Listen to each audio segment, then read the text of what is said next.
J'ai dit, mes frères maliens, venez ici, venez ici.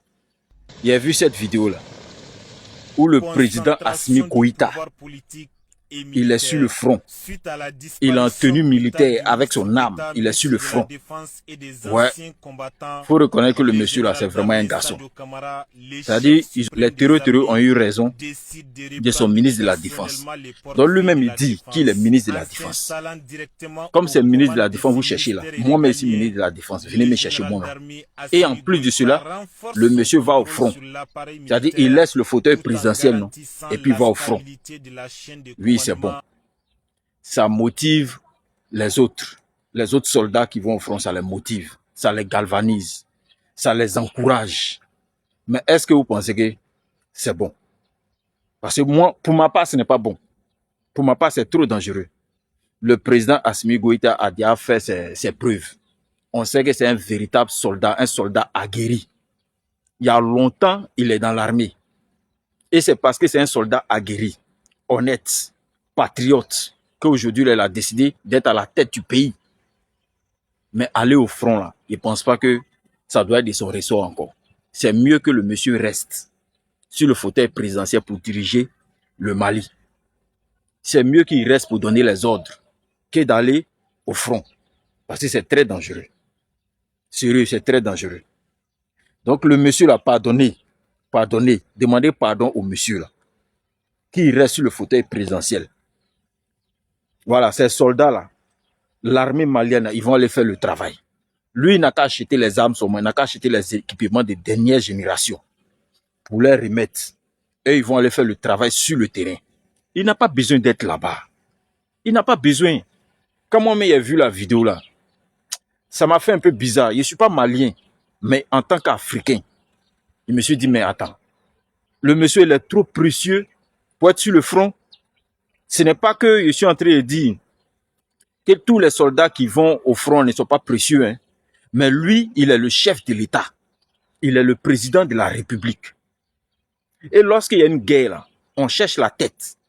Une fois qu'on a eu la tête, c'est que la guerre est terminée. Mais il ne faudrait pas que la tête même va au front, va se donner au front. Vous voyez que c'est bizarre, sérieusement. Demandez pardon au monsieur là, qui reste sur le fauteuil présidentiel.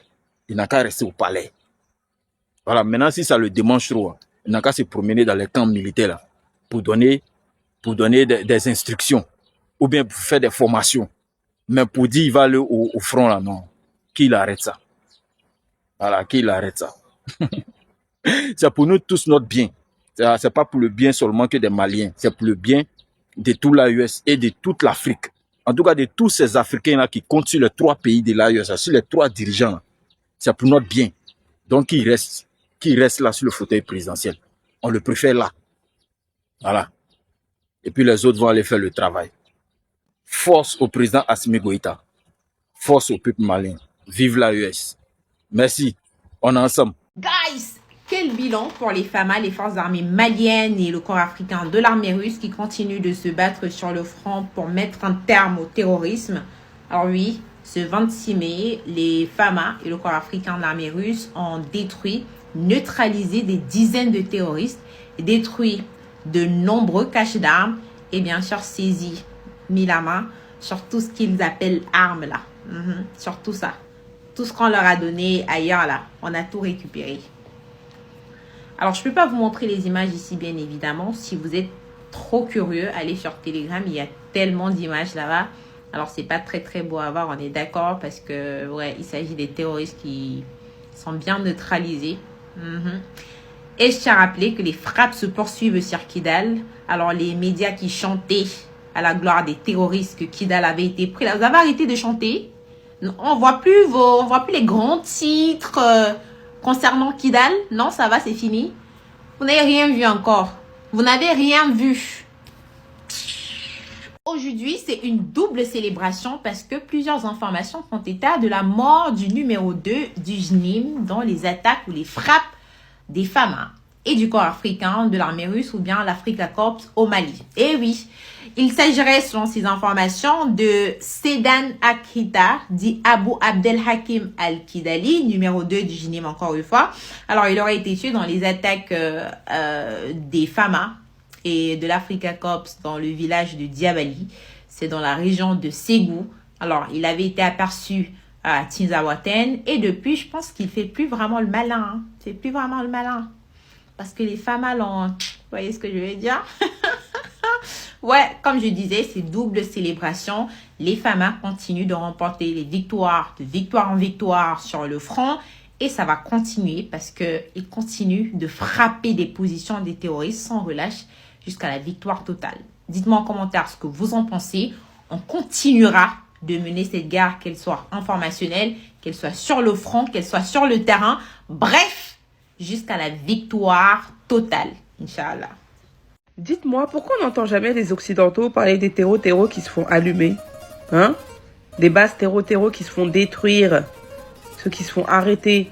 Pourquoi on n'entend jamais? En tout cas, la traque continue. Regardez encore un campement terreau qui a été visé par des frappes aériennes. Vive les FAMA! Le Mali vaincra, que ça vous plaise ou non. L'opération Barkhane qui était là, c'était 2 millions d'euros par jour. 2 millions d'euros par jour. Ça, c'est combien de milliards en francs CFA? 2 milliards? Hein? 1,3 milliard de francs CFA par jour. 9 ans. 9 ans. La France n'a pas donné un seul hélicoptère au Mali dans cette période.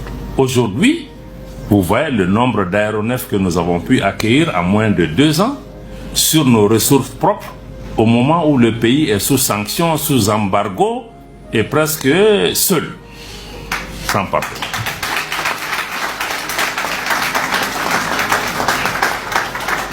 Mais il fallait sortir de ces accords, sinon on n'allait jamais pouvoir arriver là. Sans compter ces pays qui contrôlent la BCEAO, ces institutions, même si on a l'argent, si on veut acheter des choses, ils vont aller bloquer.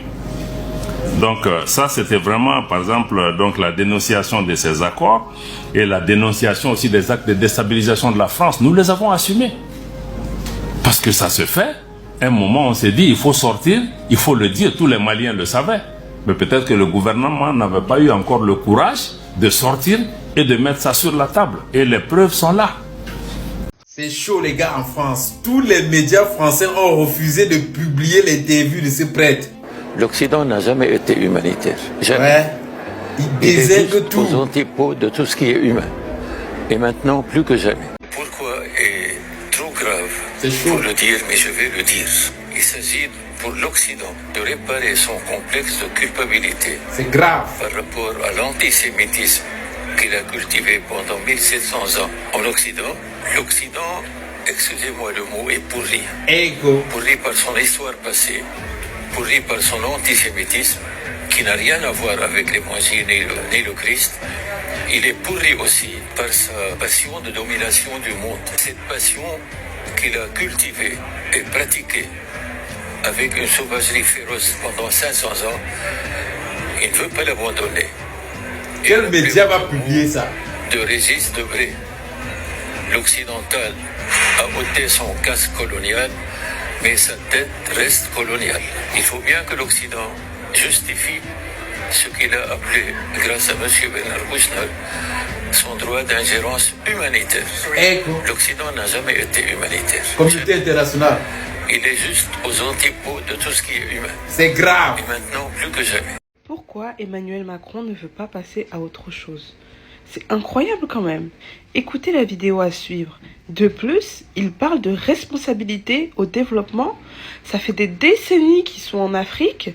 Ils n'ont jamais ressenti cette responsabilité au développement. C'est maintenant qu'on vous fout à la porte que vous venez parler de responsabilité au développement. Non mais on marche sur la tête là. C'est de la psychiatrie carrément. Macron promet des sommes importantes pour l'Afrique. Peu probable selon Moscou. Macron a annoncé des investissements de plusieurs milliards de la France sur le continent africain. Peut-on dire qu'il s'agit d'une tentative de créer une influence néocoloniale à travers des leviers économiques? D'une volonté de Macron de prendre une sorte de revanche économique? Maintenant, l'essentiel est que tout ce que Macron promet parvienne jusqu'au destinataire. Malheureusement, je constate une tendance.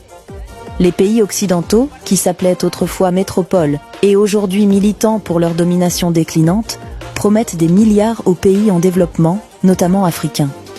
Ils parlent d'une certaine responsabilité qu'ils ressentent, bien que cela ne soit pas exprimé en termes juridiques. Ils se sentent, pour ainsi dire, responsables du développement de ce continent, alors qu'ils devraient parler de responsabilité juridique directe. Et ils promettent de grands investissements, mais il s'avère ensuite que cela reste des paroles et que rien ne se passe en réalité. Je cite ici les propos du président Assimi Goïta qui m'ont heureusement été transmis ce matin par mon frère Ali Dambélé. Voici ce que dit le président Assimi Goïta dans une intervention en langue bambara qui est traduite ici en français. Écoutez bien, Macron, écoutez ce que nous savons. À ceux qui disent que la France n'a rien fait ou que la France doit rester, j'étais au front avec eux, j'ai mangé avec eux, j'ai patrouillé avec eux et j'ai écouté leur radio. Ce que j'ai entendu, si vous y aviez été, vous auriez tiré sur eux. Quand nous étions au sol, les Français nous mettaient en avant. Et s'il n'y avait pas de danger, nous répondions RAS, rien à signaler. Je suis en train de citer le président Goïta, le témoignage de l'officier de terrain, le président Assimi Goïta. Écoutez bien. Et dans les cas où nous étions la cible des tirs, il disait, c'est la guerre, n'est-ce pas? Nombre de Maliens sont tombés sous nos yeux et nous ne pouvions rien dire. Il suffisait que vous vous révoltiez et le lendemain, Bamako vous appelait. Bamako vous rappelait. C'est-à-dire que si 100 soldats maliens mouraient, un seul Français tombait ou 0 perte du côté français. Je me souviens de ce fameux jour où nous étions à 5 km de Kidal. Nous pouvions déjà voir les rebelles en retraite. Nous nous sommes dit, Kidal va tomber. En moins de 15 minutes, un lieutenant-colonel est arrivé pour annoncer que nous avions l'interdiction d'entrer à Kidal. Moi et 4 de mes camarades voulions forcer le passage et désobéir à la France. Alors que nous avancions, ils ont dit clairement, un pas de plus et vous recevrez chacun une balle dans la tête. Fin de citation. Ce jour-là, j'ai pleuré comme un bébé. Et quand j'ai appelé nos supérieurs à Bamako, leur seule réponse a été « Vous devez rester derrière la France ». Le lendemain, nous avons vu ces Français ravitailler les rebelles sous nos yeux. J'ai même croisé le regard de l'un d'eux et il a souri pour se moquer de moi. Après le ravitaillement et le don de 8 pick-up, ces Français nous ont dit qu'ils le faisaient pour la paix entre l'Azawad et le Mali. Je me suis révolté à nouveau. Et c'est dans ce contexte que je me suis retrouvé livré à ces rebelles un jour. Ils avaient donné notre position pour que moi et mes collègues révolutionnaires soyons arrêtés. En effet, nous avons été arrêtés. Et à la radio, j'ai entendu « Bravo !» Et les autres gamins, cibles, canailles sont dans le panier. Mission accomplie. C'était le code avec les Français. Nous nous sommes dit que tout était fini pour nous. J'ai commencé à réfléchir et j'ai réalisé qu'il s'agit d'une question de fierté, de mourir pour son pays, et j'ai ri. Puis un jour, on nous a dit que nous serions libérés. Mais pendant le temps que nous avons passé avec ces gens, le nombre de généraux et de colonels français qui appelaient par jour était inestimable. À mon retour, j'ai vu qu'ils me donnaient des formations et des promotions. Puisque le Mali a toujours été ma priorité, et tout le monde dans l'armée le sait, j'ai appris à protéger mon pays. Je connais déjà le Nord comme ma poche. Je sais qui sont ces Français et ils savent qui je suis. Je suis un commando hautement entraîné. Je suis un homme toujours prêt. Si vous voyez que nous ne lâchons pas de bombes sur ces djihadistes, c'est parce que quand ils prennent un village en otage, ils utilisent des femmes et des enfants comme boucliers humains. À ceux qui ne connaissent pas la guerre, comment voulez-vous que nous lâchions des bombes sur un village? Oubliez-vous qu'il y a des femmes et des enfants là-bas? Oubliez-vous que ces femmes et enfants sont innocents? En guerre, il faut être purement stratégique et prudent. Je vous promets que le Mali sera libre. Ensemble avec mes collègues, nous libérerons le Mali. Nous avons fait un long chemin. Et nous ne sommes pas des politiciens. Nous sommes des libérateurs. Que ceux qui veulent comprendre, comprennent. Ceux qui ne veulent pas, qu'ils aillent au front et constatent la situation par eux-mêmes. Nous avons une terre très riche et vaste. Nous pouvons la rendre parfaite. Fin de citation des propos du président Assimi Goïta, le général d'armée, chef de l'État, président de la transition de la République du Mali. Je reviens à Macron. Macron organise sa foire à Canaille, à Nairobi au Kenya, et le nom du Mali sort de sa bouche. Le Mali a commis l'erreur de se séparer de l'armée française. Tout le monde a bien compris pourquoi Macron ment. Le Mali n'a pas commis d'erreur en se séparant de l'armée française. D'abord parce que c'est l'armée française qui a armé les terroristes qui ont attaqué le Mali. Notez, ça c'est la première raison. Le Mali n'a pas commis d'erreur en se séparant de l'armée française parce que c'est l'armée française qui a armé les terroristes qui ont attaqué le Mali. Et c'est elle qui les arme jusqu'à l'attaque du 25 avril en dernière date. Les langues se sont déliées et tout le monde le sait. Même les journalistes français, comme Georges Malbruno, sur Radio-Télévision Luxembourg, l'ont dit à Macron en face. Nous savons que c'est vous qui armez, qui financez, qui renseignez les groupes terroristes qui attaquent le Mali. Première raison, le Mali a eu raison. Deuxième raison, le Mali a eu raison. Parce que vous-même, Emmanuel Macron, vous reconnaissez que la France est coupable de la déstabilisation du Sahel et donc coupable de la déstabilisation du Mali. Vous avez dit, vous, Emmanuel Macron, dans le journal Le Figaro du mois de juin 2017, que la France a eu tort de faire la guerre contre la Libye, car il en a résulté des États sahéliens, dont le Mali, faillis, et des groupes terroristes qui prospèrent. Ce sont les mots que vous avez utilisés, vous, Macron. Donc, on note la deuxième raison pour laquelle vous êtes un menteur. Macron est un gros menteur parce que le même Macron a dit que c'est la France, aux côtés des autres puissances de l'OTAN qui ont détruit la Libye. Macron a reconnu en 2017 que c'est la France et les autres puissances de l'OTAN qui ont déstabilisé le Mali. Macron ne peut pas demander au Mali de travailler en bonne entente avec une puissance qu'il a expressément déstabilisée. Je dis bien expressément. Le président Mahamadou Issoufou du Niger était le 27 mai 2011 à Deauville, en France. En la présence du président français Nicolas Sarkozy et du président américain Obama. Il a dit au président américain Barack Hussein Obama, s'il vous plaît, ne détruisez pas la Libye. Si vous détruisez la Libye, vous allez déstabiliser toute la région africaine.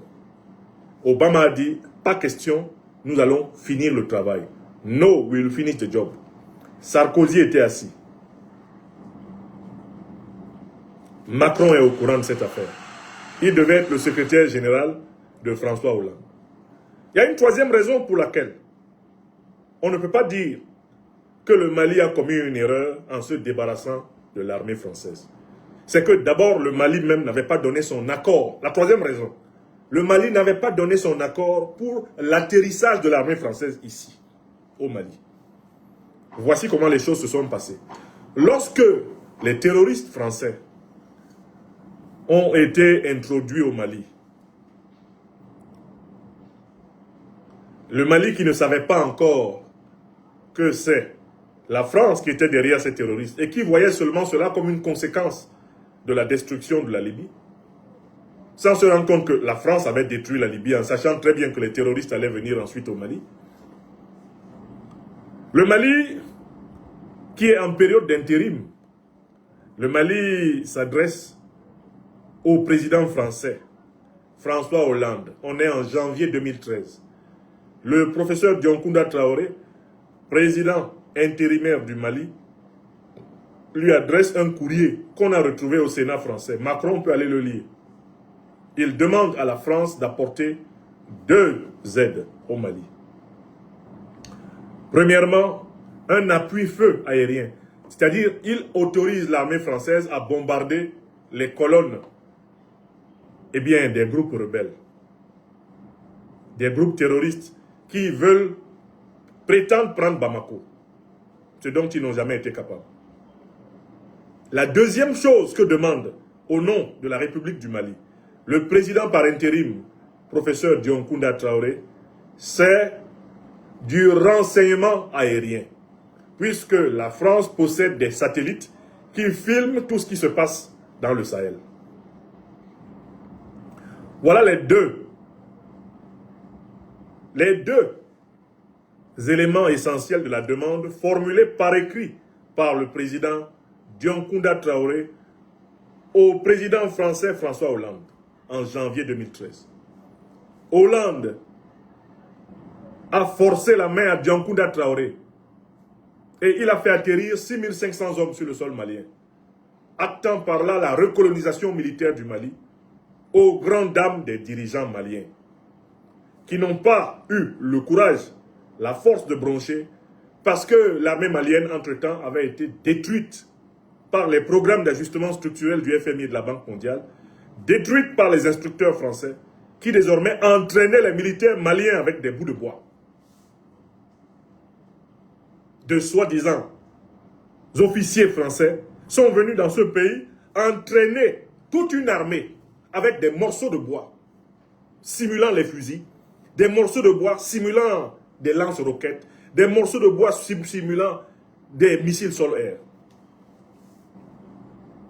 L'armée française s'est moquée à un niveau inimaginable du peuple malien et de son armée. Quand on revoit aujourd'hui les images d'officiers français entraînant, soi-disant, des militaires maliens, lesquels sont munis de morceaux de bois qui simulent des fusils, et même organisant des entraînements de nuit, où des militaires maliens sont supposés savoir manipuler un lance-roquette en direction d'un aéronef ennemi. Et le lance-roquette, c'est un gros bois qu'on leur pose sur l'épaule. Quand on revoit ces images, où des officiers français ont fait simuler le bruit des tirs, le bruit des canons, aux soldats maliens qu'ils prétendaient entraîner, alors qu'il s'agissait en réalité de rendre cette armée le plus faible possible, la plus faible possible, afin que les groupes terroristes s'installent durablement. Quand on voit cela, on ne peut qu'être en colère quand on voit Macron l'ouvrir encore pour parler du Mali. Mais ça, c'est la troisième raison.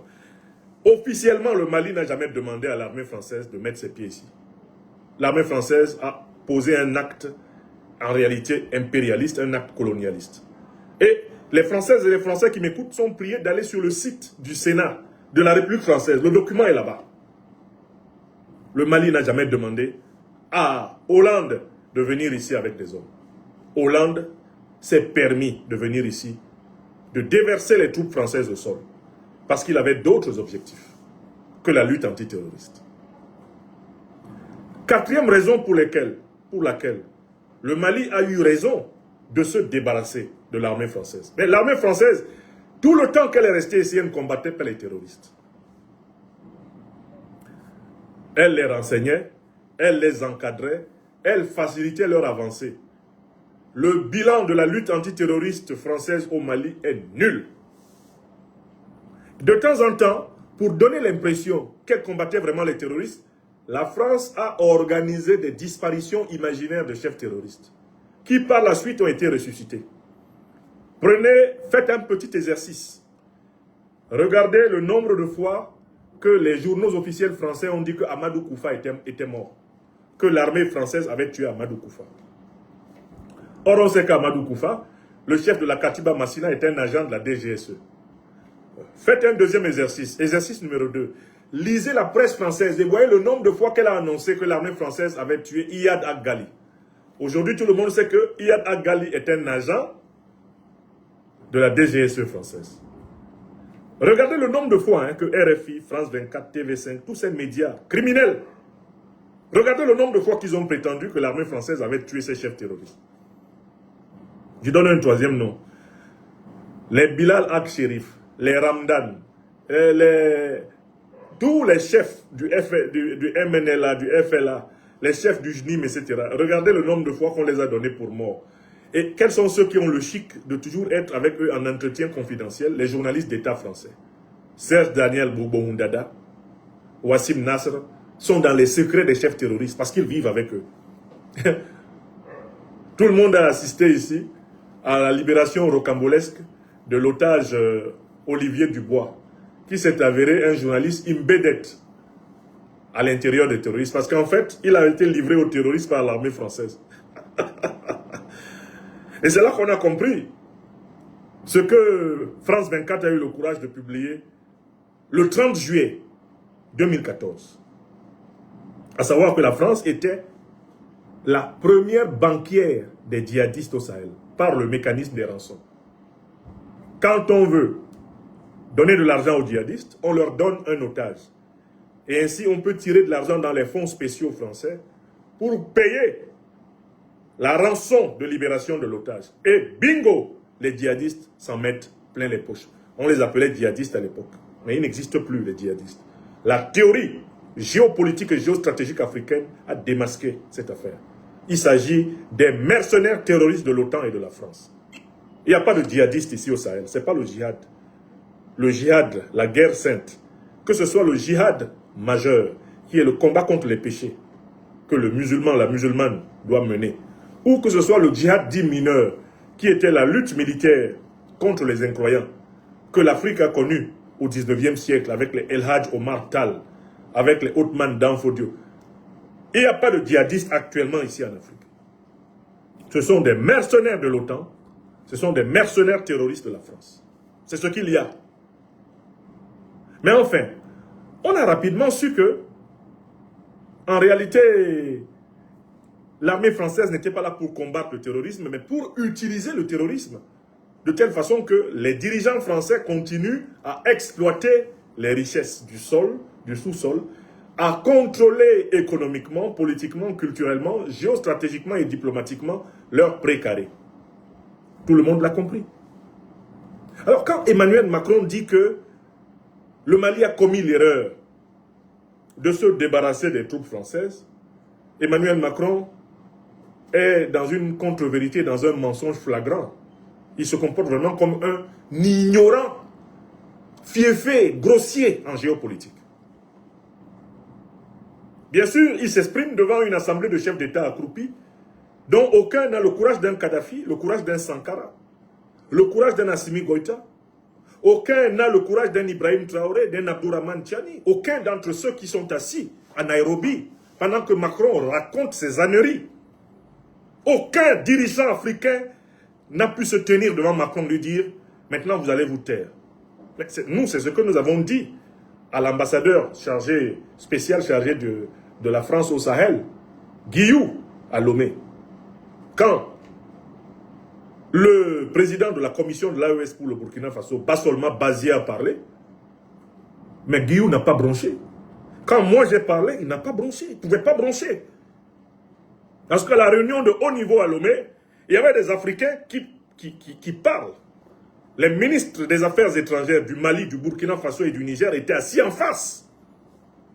Macron ne pouvait pas parler. Si Macron était à Lomé, il ne pouvait pas dire une seule des phrases qu'il a dites à Nairobi. Devant nous, on n'allait même pas le laisser parler. Il serait interrompu en direct. On lui disait, fermez-la et fichez le camp. Ça, ce n'est possible que devant des dirigeants africains indignes, comme Ruto, et tous ceux qui sont assis autour de lui. Des dirigeants indignes comme Ouattara Draman. Ce sont eux qui peuvent laisser Macron dire ça. Alors que la science, alors que l'information véritable sont là pour prouver que l'armée française n'a jamais combattu le terrorisme.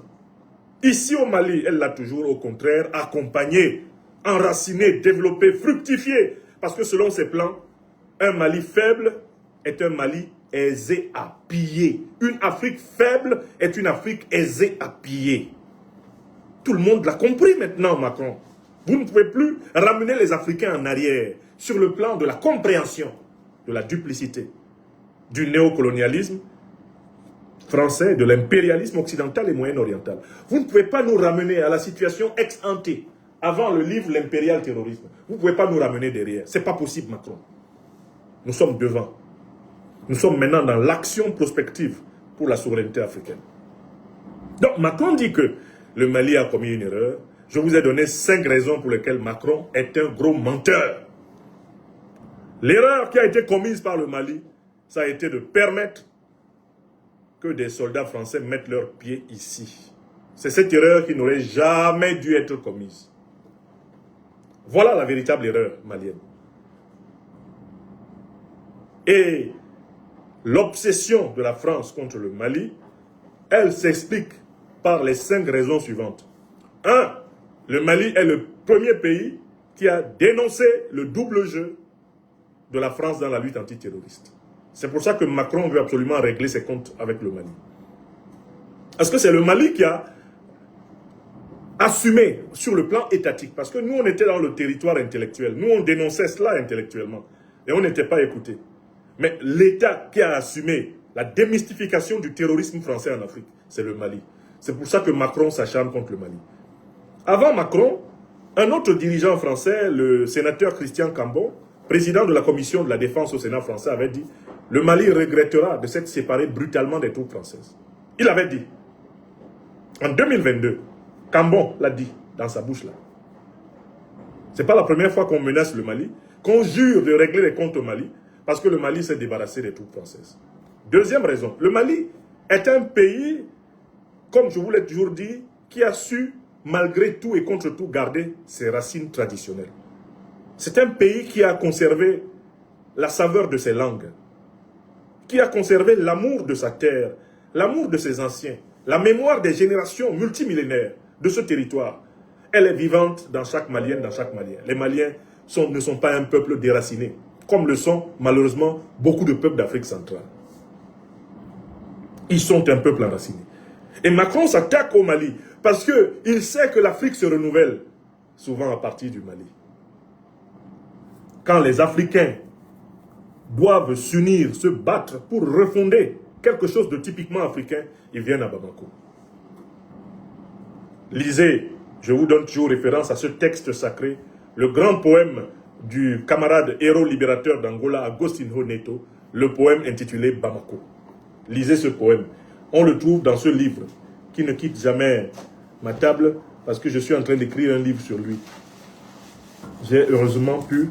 J'ai pensé à amener ce livre ici à Bamako. Le manuscrit est dedans, le manuscrit de ce que je vais écrire. Lisez la poésie complète d'Agostinho Neto et notamment lisez le poème sur Bamako pour savoir ce que c'est que le Mali pour les Africains. Le Mali, ce n'est pas n'importe quoi, c'est une entité spirituelle africaine. Quand une civilisation est menacée, Dieu Tout-Puissant, qui veut que cette civilisation vive, permet à certaines nations d'héberger les graines, les semences, de garder les semences. Garder les semences pour de nouveaux ensemencements, pour de nouvelles germinations. Le Mali, là, c'est un grenier des semences de renaissance africaine.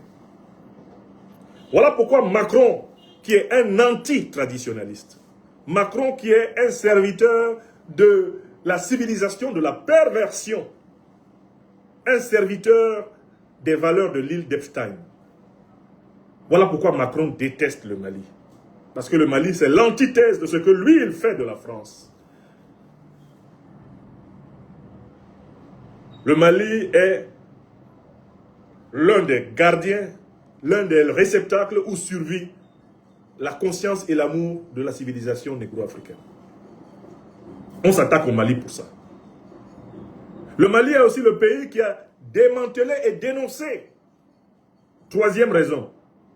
Le Mali est le pays qui a démantelé et dénoncé le plan de l'OTAN de s'installer en Afrique. Le plan américain d'installer un commandement militaire dans un pays africain pour commander sur tous les autres pays africains. C'est le Mali qui a dit non. Voilà comment l'Africom, le commandement militaire américain, s'est retrouvé à Stuttgart en Allemagne. Parce que le général d'armée, le président, paix à son âme, Amadou Toumani Touré, au nom du Mali et de ses ancêtres, a dit non. C'est pour ça que l'armée américaine n'a pas de quartier général sur le sol africain. L'armée américaine n'a pas son quartier général qu'elle voulait, Afrique comme sur le sol africain. Elle a sa grande base, le camp Lemonnier à Djibouti, tout naturellement. Toutes choses qui doivent être démantelées par de véritables patriotes africains. Mais enfin, l'Afrique comme ne s'est pas installée. On peut continuer les raisons. Quatrième ou cinquième raison pour laquelle ils détestent le Mali, c'est que l'exemple malien a fait tache d'huile sur tout le continent. C'est l'exemple malien qui a renforcé la détermination des Burkinabés à réaliser la révolution du MPSR2. C'est l'exemple malien qui a inspiré et renforcé la détermination des Nigériens à mener la révolution du CNSP, du Conseil national de sauvegarde de la patrie, du président Abdourahmane Tchani.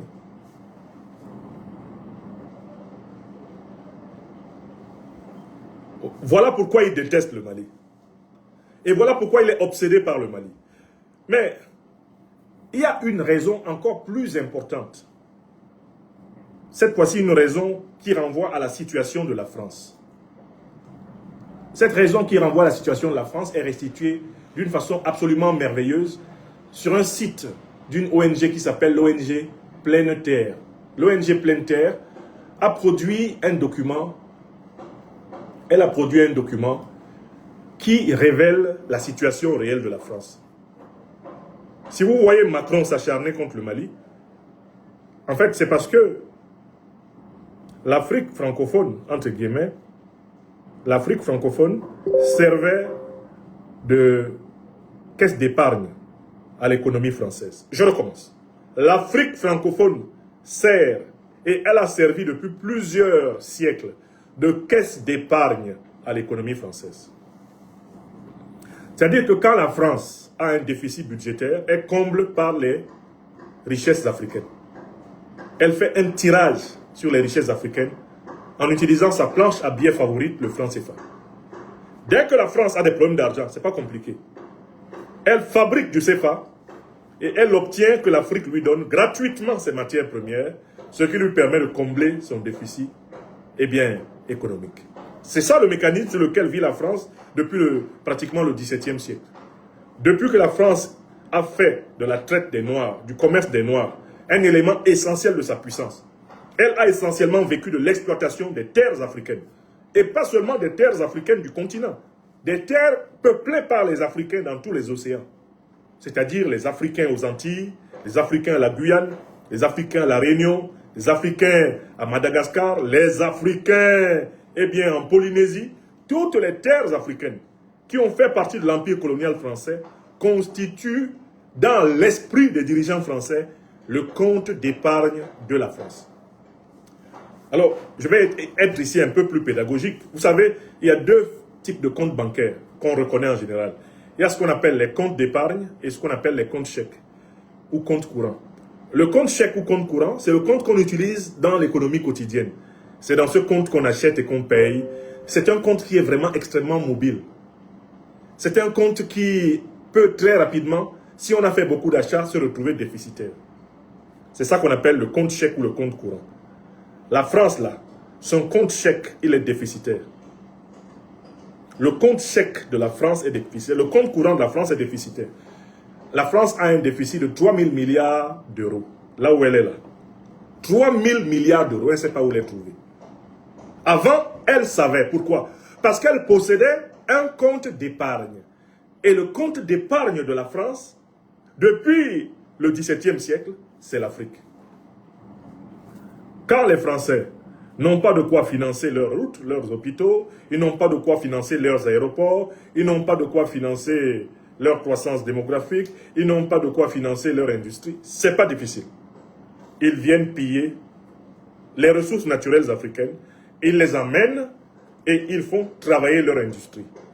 Grâce aux ressources naturelles africaines gratuites, ils ont la matière première, ils appliquent à la matière première le savoir-faire ingénieral français, et c'est comme ça qu'ils ont le café, le coton, le pétrole, le gaz. C'est comme cela qu'ils ont l'or, c'est comme cela qu'ils ont le manganèse, l'uranium, le coltan. Tout cela, c'est le compte d'épargne africain de la France. Est-ce que tout le monde comprend bien la métaphore entre le compte courant, c'est-à-dire le budget quotidien annuel de la France, qui est au rouge, et le compte d'épargne de la France. Depuis le XVIIe siècle, c'est l'Afrique. Voilà pourquoi le trésor français est rempli d'argent africain. La France est l'un des pays qui a les plus grandes réserves d'or actuellement dans le monde.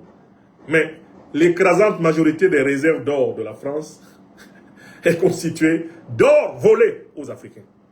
C'est l'or volé aux Africains qui fait la fortune, la réserve d'or française.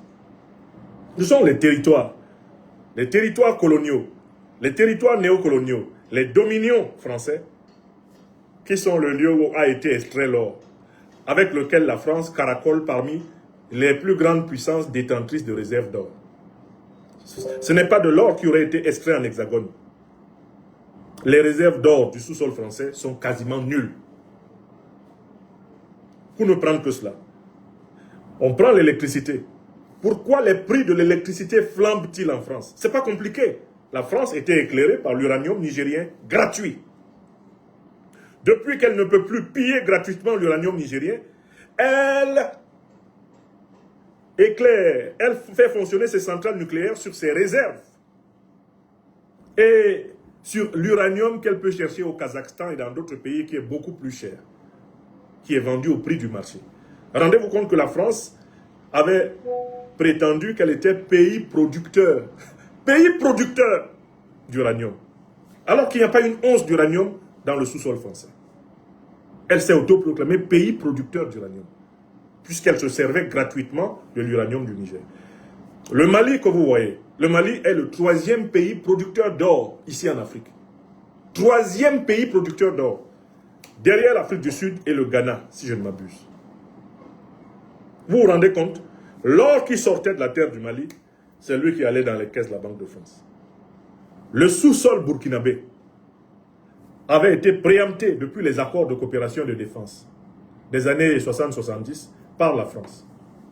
Tout ce qui sortait du sous-sol burkinabé devait d'abord être apprécié par Paris, avant d'être éventuellement vendu à qui que ce soit d'autre. Je le dis et je vous le rappelle. L'une des raisons pour lesquelles l'ancien président burkinabé Blaise Compaoré a été lâché, c'est quand il a osé signer des contrats d'exploitation du sous-sol burkinabé avec d'autres puissances que la France. François Hollande le lui a reproché vis-à-vis, quelques mois avant sa chute.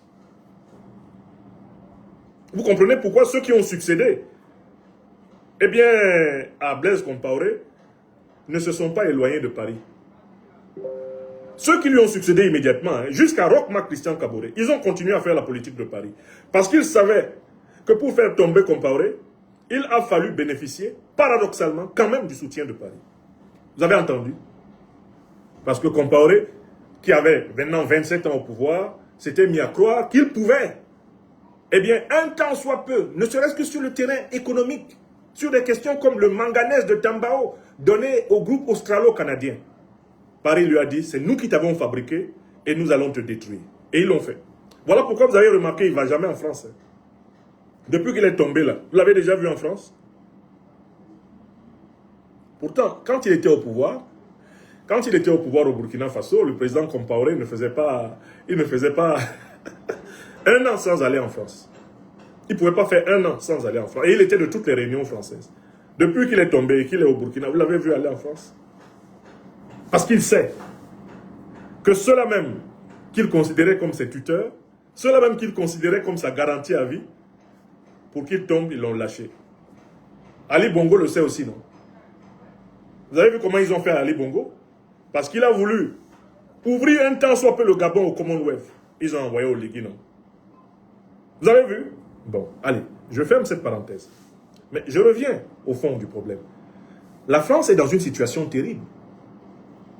Au point que le site français pleine-terre.fr dit « L'effondrement économique de la France, une opportunité à saisir pour se réinventer pendant qu'il est encore temps. » Que nous dit le site? La situation économique de la France inquiète. Croissance en berne, dette abyssale, inflation persistante, méfiance envers les institutions, tension sociale croissante. Pour beaucoup, ces signaux annoncent l'effondrement économique de la France. Ce terme fait peur et à juste titre. Mais s'effondrer n'est pas mourir. Et pour ceux qui savent observer et agir avec lucidité, cette période peut aussi devenir une formidable occasion de changement. Pas seulement pour survivre, mais pour construire autre chose ici et maintenant. Je vous lis encore un paragraphe. Comprendre la situation actuelle, une crise systémique en France.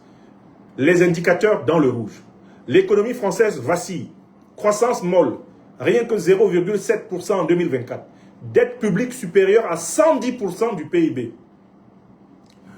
Taux de chômage réel bien plus élevé que les chiffres officiels. Inflation sur l'alimentation et l'énergie qui étrangle les ménages. Ce ne sont plus des signaux faibles. Ce que nous vivons dépasse une simple crise économique. Il s'agit d'une crise systémique, énergétique, sociale, écologique, politique et géopolitique. Alors, la crise géopolitique de la France, elle vient de quoi? Le site précise, la crise géopolitique de la France vient de la fragilité des chaînes d'approvisionnement. S'il vous plaît, écrivez l'expression. La crise géopolitique française vient de la fragilité des chaînes d'approvisionnement.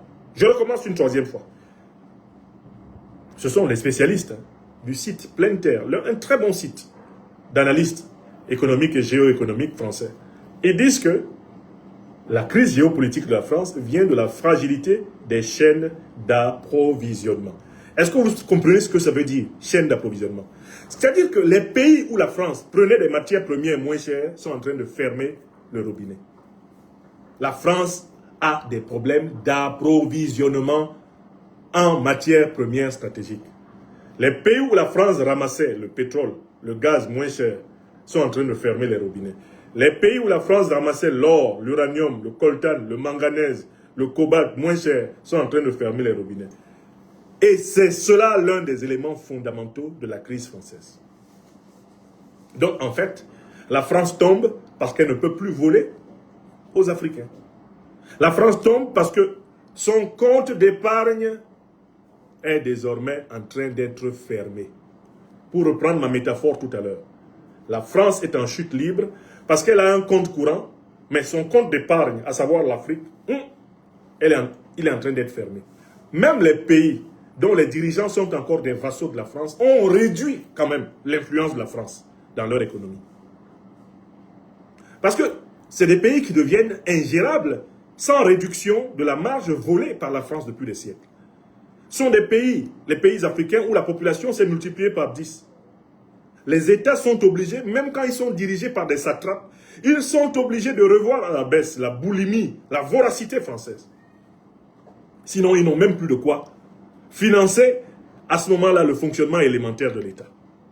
Conséquence, le compte d'épargne africain de la France étant en train de se fermer, le goulot en train de se rabougrir, le compte chèque, le compte courant de la France est au rouge. Vous savez, en général, quand vous avez un compte d'épargne qui est bien fourni, dès que votre compte chèque devient débiteur, vous faites un virement de votre compte d'épargne vers votre compte courant ou votre compte chèque. C'est ce que tout le monde fait, non? Mais, si vous avez un compte d'épargne qui est fermé, quand votre compte chèque est débiteur, vous faites quoi? Vous faites comme Macron. Première option, vous continuez à aller chercher l'occasion de voler l'épargne des autres. Ou alors, vous faites comme un honnête homme, c'est que vous cherchez à travailler pour pouvoir gagner plus et ainsi constituer une épargne qui vous permettra de sortir de votre marasme. Il n'y a que deux cas. Quand ton compte d'épargne est vide, tu dois travailler honnêtement pour gagner un peu plus d'argent, en garder une partie, boucher ton découvert et continuer ta vie courante. Ou alors, deuxième cas, et c'est le cas choisi par les impérialistes américains et européens, ils organisent des guerres pour aller piller des matières premières chez les autres. Vous savez, la guerre américaine au Venezuela, c'est pour voler le pétrole vénézuélien. C'est clair pour tout le monde, non? La guerre américaine en Irak, c'est pour voler le pétrole, le gaz irakien. Tout le monde l'a compris, non? La guerre américaine en Syrie, c'est pareil. La guerre américaine, française, britannique en Libye, c'est pour voler le gaz, le pétrole libyen, comme ils sont en train de le faire, non? Et tout ça, c'est pour combler leur déficit. Parce que ce sont des économies déficitaires. Leurs comptes courants sont au rouge aux États-Unis. comme courant au rouge dans toute l'Europe. Et voilà pourquoi ils organisent des guerres opportunistes, des guerres illégales, des guerres illégitimes, pour mettre la main sur le compte d'épargne des autres, c'est-à-dire les ressources naturelles. Car en dernière analyse, quelle que soit la monnaie, quel que soit le billet de banque que vous possédez dans votre main, c'est son équivalent en richesse matérielle réelle qui lui donne de la valeur. L'Afrique est bourrée de ressources naturelles. Donc l'Afrique a potentiellement tout ce qu'on peut chercher avec des billets de banque.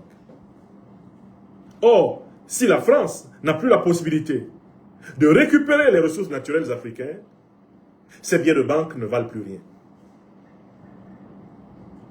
Bientôt, son CFA aboli, ce sera son agonie. Car le CFA, qu'est-ce que c'est? Ce sont des billets de banque creux, fabriqués par la Banque de France, mais qui sont crédibilisés par les richesses africaines. Voilà pourquoi vous ne pouvez rien acheter avec le CFA directement en France. Vous devez le convertir en euros. Et quand vous le convertissez en euros, il est dévalué. C'est-à-dire que le franc CFA, c'est une monnaie qui a été faite uniquement pour récupérer des richesses africaines et les mettre dans le compte d'épargne français. Est-ce que tout le monde a compris? Vous voulez être inscrit dans quelle université? Vous n'avez pas besoin. On a de très bonnes universités maintenant en Afrique. Vous avez besoin d'aller dans quelle université pour comprendre ça? Vous qui êtes là. Je vous ai parlé aujourd'hui des vraies raisons de l'acharnement contre le Mali. C'est l'effondrement économique de la France qui, grâce à l'éveil du Mali, eh bien, ou à cause de l'éveil du Mali, a perdu et est en train de perdre son compte d'épargne africain. Voilà pourquoi, en dernière date, et maintenant tout cela est connu, ils ont levé une armée de mercenaires terroristes venus de plusieurs pays pour attaquer le Mali. Est-ce que vous vous rendez compte que le 25 avril passé, ils ont envoyé plus de 12 000 hommes? Est-ce que vous savez où ces hommes ont été recrutés? Mais les 12 000 hommes en question ne viennent pas essentiellement du Mali. La plupart de ces hommes viennent de Mauritanie, viennent d'Algérie. La plupart de ces hommes viennent du Tchad, viennent du Soudan.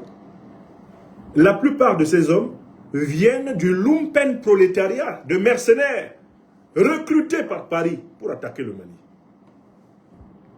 L'armée française, incapable de se présenter face à l'armée malienne pour dire qu'elle va lui faire la guerre, incapable de sauter au sol pour combattre ici contre le Mali, elle a rassemblé un lumpen prolétariat de criminels depuis la boucle djiboutienne jusqu'à la boucle mauritanienne.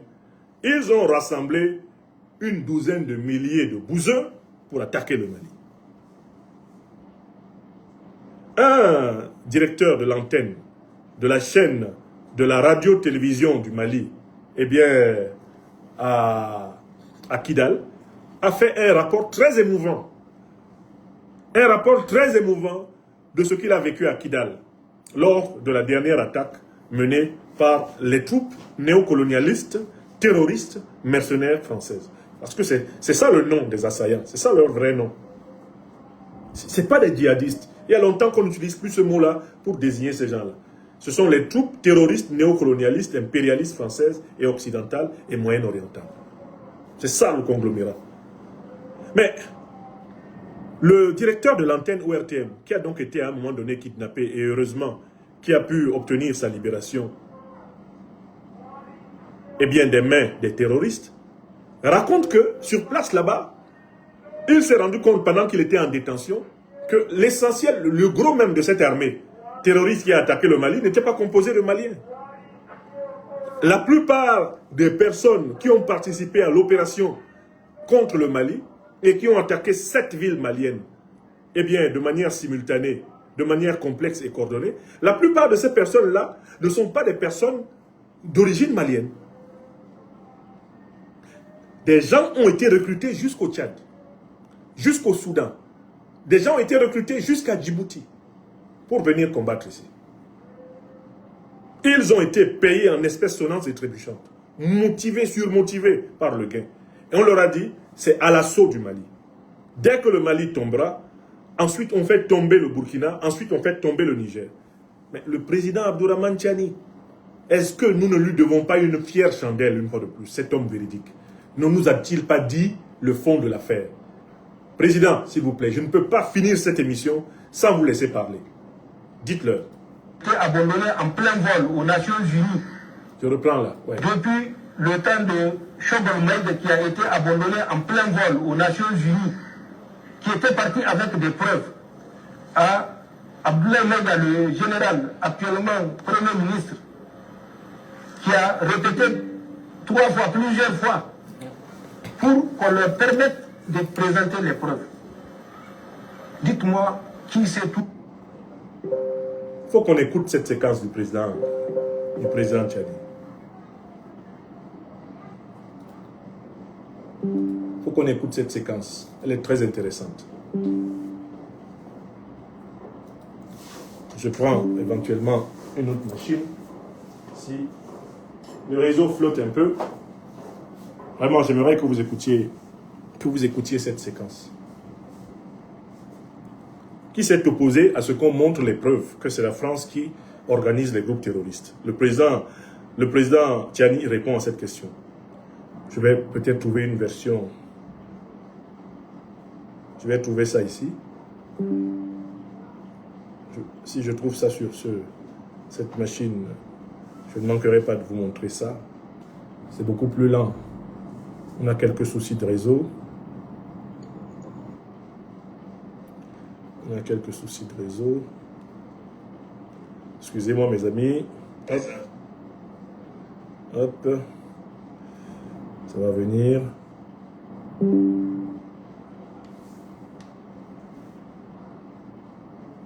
Voilà, hop. Voilà, voilà. Voilà. Qui était parti avec des preuves à Abdoulaye Maïga, le général, actuellement Premier ministre, qui a répété 3 fois, plusieurs fois, pour qu'on leur permette de présenter les preuves. Dites-moi qui s'est toujours opposé. N'est-ce pas la France qui a mis son droit de veto? C'est la France qui a mis son droit de veto. Mais nous savons, et il faut que les Nigériens comprennent, en plus de ce que nous disons avec précision, date, heure, lieu, coordonnées géographiques, acteurs, montant.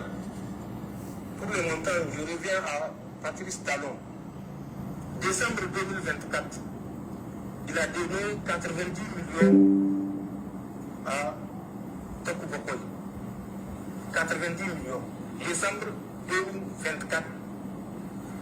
Je sais pourquoi il a donné les 90 millions. Mais il n'a qu'à demander à Tokou Bokoy si l'usage qu'il a fait des 90 millions est celui que Patrice Talon lui avait demandé. Tokou Bokoy a remis cette somme au cours d'une rencontre à Abuja du 8 au 9 décembre 2024. Pour l'achat de 700 motos, dont 500 motos au profit du GIN et 200 motos au profit de l'EIGS. Ça s'est passé du 8 au 9 décembre 2024. Et dans le bureau d'un assistant que je sais et que lui il sait, et réunion au cours de laquelle les acteurs ont pris part que je connais et que lui connaît. Mais l'objectif pour lequel je rafraîchis la mémoire à Patrice Talon, pour lequel il avait donné les 90 millions, c'était dans un montant plus global de 300 millions. C'était destiné au versement aux terroristes qui sont en train de mener des actions dans le W et la Pendjari.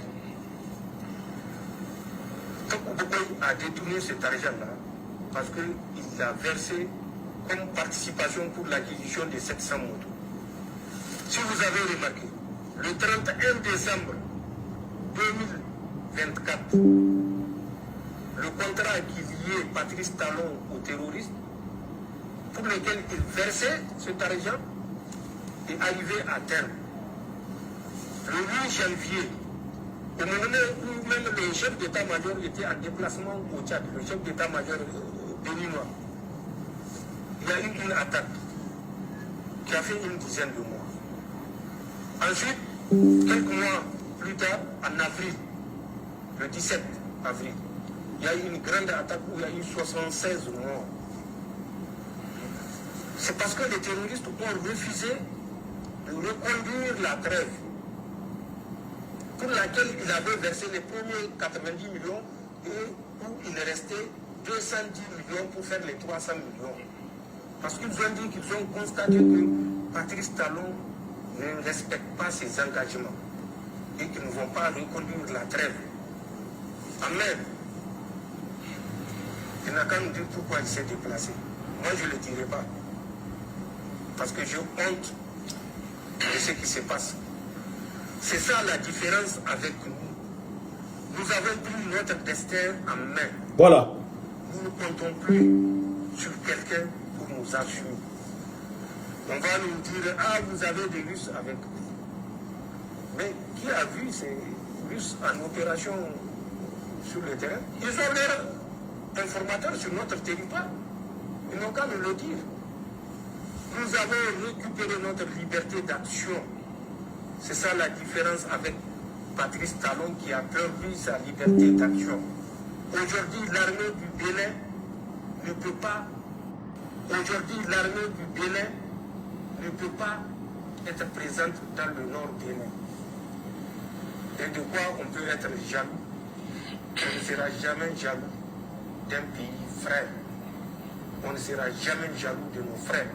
Mais si c'est la jalousie, c'est peut-être Talon qui l'a dans son cœur et il pense que tout le monde est comme lui. Lui qui pensait pouvoir nous asphyxier s'est retrouvé avec une noix de coco dans la gorge. Il n'a qu'à se débrouiller avec. Il n'a qu'à répondre aux questions que je posais. Alassane Ouattara, j'ai donné des indications. Je crois avoir fait suffisamment les preuves.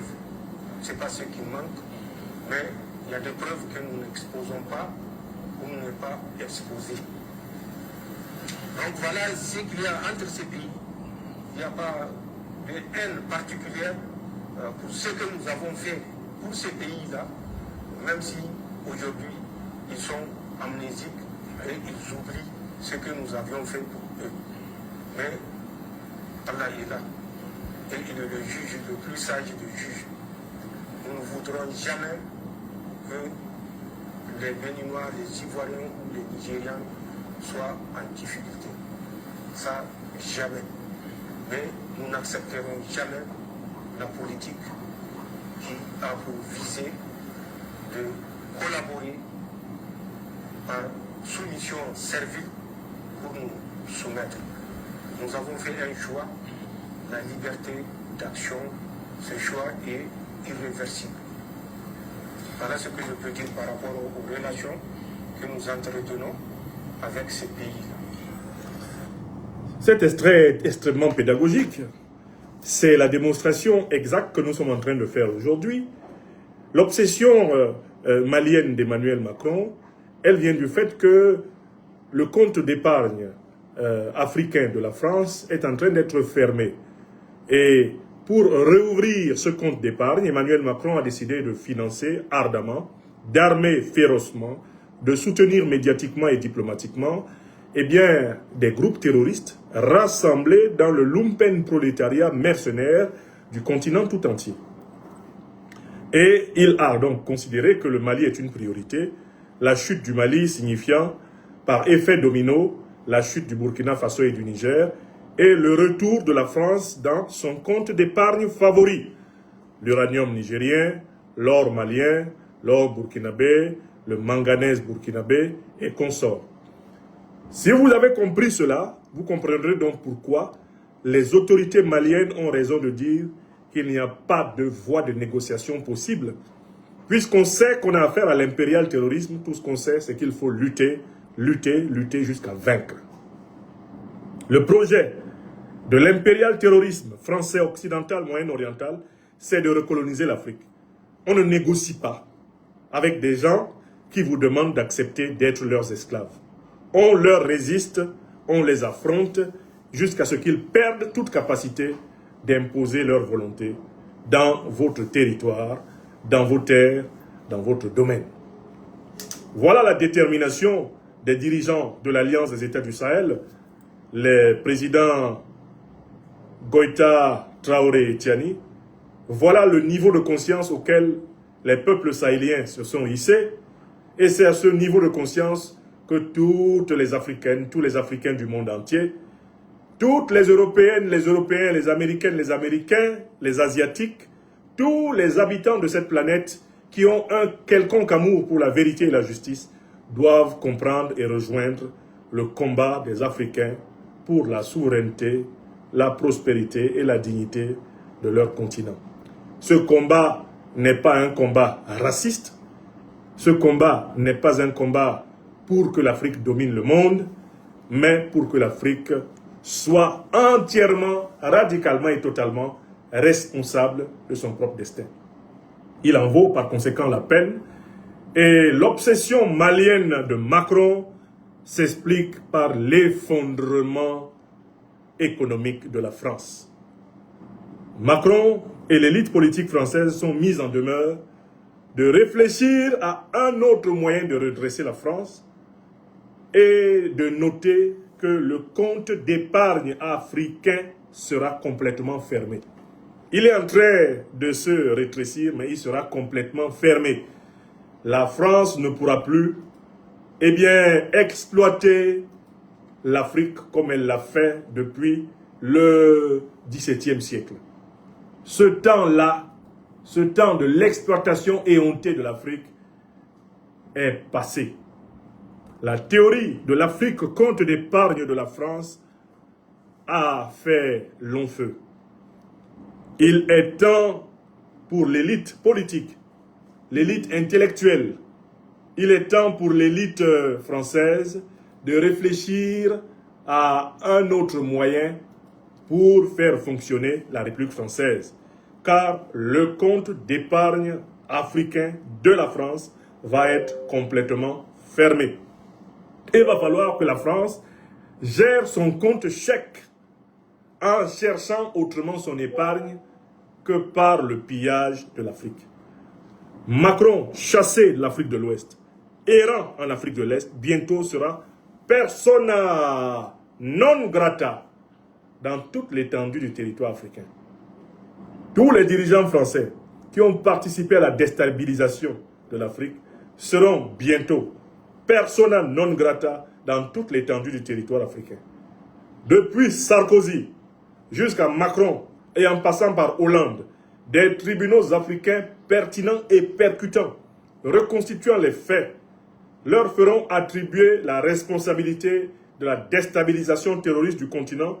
Ils seront condamnés comme tels et si jamais ils se rendent sur le territoire africain, des mandats d'arrêt internationaux pertinents leur seront appliqués. De toutes les façons, ils comprendront qu'il vaut mieux ne plus descendre ici. Macron a commencé à fuir l'Afrique de l'Ouest, mais il fuira aussi l'Afrique de l'Est. Il devra fuir l'Afrique centrale. Il fuira l'Afrique du Nord et il fuira l'Afrique australe. Bientôt, Macron saura que l'Afrique tout entière, le considère comme persona non grata. Parce qu'il est l'un des dirigeants français les plus nuisibles, les plus incompétents, les plus immatures que la France ait jamais connus. Qu'il aille résoudre autrement l'effondrement économique de la France. Car de toutes les façons, le peuple malien, le peuple burkinabé, le peuple nigérien, les peuples africains, quoi qu'il arrive, ne se soumettront plus. Il faut qu'ils le sachent.